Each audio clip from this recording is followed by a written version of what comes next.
I've got some small pieces of shrapnel in my hand and in my hip and in my rear end, which are kind of embarrassing, but they're basically just little small BBs that came from a mortar that landed really close to me.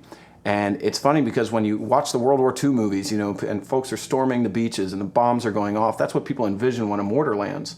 But I was actually taking halal meals out of one Humvee and loading them into another when the mortar came down and landed. And you sort of feel a concussion as the mortar's coming in. And it was very loud, so I didn't hear a whiz or anything like you see in the movies. And when it landed, it kind of kicked out this crazy poof of dust and metal went everywhere. And I was so caught in shock when it happened that I was standing there holding a box of halal meals for the local nationals, and I had somehow storked up my left foot, and I just stood there until the dust cleared for the most part. So all my Marines saw the bomb go off and saw me standing there with my foot up and thought that I had lost one of my legs and that somehow I was still standing.